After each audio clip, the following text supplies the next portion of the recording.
आपके साथ मैं हूं अंकिता।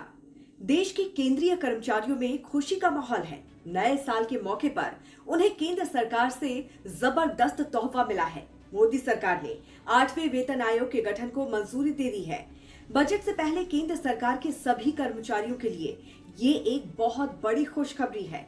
सरकार का ये फैसला 50 लाख केंद्रीय कर्मचारियों और 65 लाख पेंशन भोगियों के लिए गुड न्यूज लेकर आया है।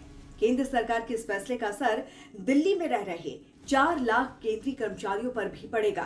केंद्रीय मंत्री अश्विनी वैष्णव ने इसकी जानकारी दी है। केंद्र सरकार का ये फैसला 1 जनवरी 2026 से लागू होगा, यानी कि ठीक 1 साल के बाद लाखों कर्मचारियों के खाते में पैसे ही पैसे आएंगे। 7वां वेतन आयोग 1 जनवरी 2016 से लागू है, जिसकी मियाद 31 दिसंबर 2025 तक ही है। ऐसे में केंद्रीय कर्मचारी पिछले काफी समय से नए वेतन आयोग की मांग कर रहे थे, क्योंकि कर्मचारियों को दिया जाने वाला महंगाई भत्ता उनकी बेसिक सैलरी के 50% से भी ज्यादा हो गया है। फिलहाल कर्मचारियों को 7वें वेतन आयोग के तहत सैलरी और पेंशन मिल रही है। अब चूंकि 8वें वेतन आयोग को सरकार ने मंजूरी दे दी है, तो ऐसे में 8वें वेतन आयोग के लागू होने के बाद कर्मचारियों की बेसिक सैलरी के साथ साथ उनके भत्ते भी बढ़ जाएंगे।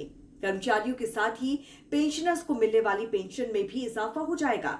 एक्सपर्ट्स की माने तो 8वें वेतन आयोग के लागू होने के बाद केंद्रीय कर्मचारियों की सैलरी में बम्पर इजाफा देखने को मिल सकता है। एक अनुमान के मुताबिक कर्मचारियों की सैलरी में 40,000 से 45,000 रुपए के बीच जबरदस्त बढ़ोतरी हो सकती है। तो वहीं मौजूदा 7वें वेतन आयोग के लागू होने के बाद बेसिक सैलरी में हुए इजाफे को देखते हुए कहा जा सकता है कि 8वां वेतन आयोग लगने के बाद चपरासी से लेकर आईएएस अधिकारियों और सचिवों, मुख्य सचिवों तक के बेसिक सैलरी में बड़ा इजाफा होगा। ऐसे में मोदी सरकार ने कर्मचारियों का लंबा इंतजार खत्म कर दिया है।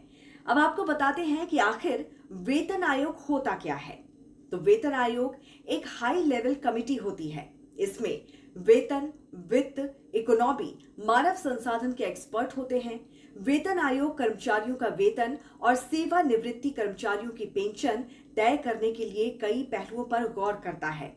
इनमें महंगाई, देश की आर्थिक स्थिति सबसे अहम फैक्टर होते हैं। एक तर्कसंगत और उचित सैलरी लेवल तक पहुंचने के लिए वेतन आयोग महंगाई दर, इकोनॉमी की स्थिति, बाजार की स्थिति और कर्मचारियों की परफॉर्मेंस पर गौर करता है। वेतन आयोग तनख्वाह बढ़ाने के अलावा पेंशन, भत्ते, महंगाई, आवास, परिवहन, मेडिकल जैसी काम की परिस्थितियों में भी सुधार, कर्मचारियों के लिए ट्रेनिंग की भी सिफारिश करता है। एक मीडिया रिपोर्ट की माने तो 7वें वेतन आयोग के तहत लेवल 1, जिसमें चपरासी, सफाई कर्मी आदि आते हैं, उनका बेसिक वेतन 18,000 रुपए हो गया था। माना जा रहा है कि 8वां वेतन आयोग लगने के बाद ये 21,300 रुपए हो जाएगा। आपको बता दें कि ये सिर्फ बेसिक सैलरी में होने वाले इजाफे का ही आंकड़ा है। कर्मचारियों को मिलने वाली कुल सैलरी में बेसिक सैलरी के अलावा महंगाई भत्ता और तमाम तरह के अन्य अलाउंसेस भी जुड़े होते हैं। ये सब मिलाकर ही कर्मचारी की सैलरी तय की जाती है। इसका मतलब हुआ कि कर्मचारी के हाथ में आने वाली सैलरी उसकी बेसिक सैलरी से कहीं ज्यादा होती है। बहरहाल 8वें वेतन आयोग की मंजूरी के ऐलान से कर्मचारियों के चेहरे खिल उठे हैं। अगला साल उनकी आर्थिक परेशानियों को दूर करने में बहुत ज्यादा सहायक होगा। तो इस पर आपकी क्या राय है, जरूर हमें बताइए कमेंट करके। जुड़े रहिए राष्ट्रहित टीवी के साथ। नमस्कार।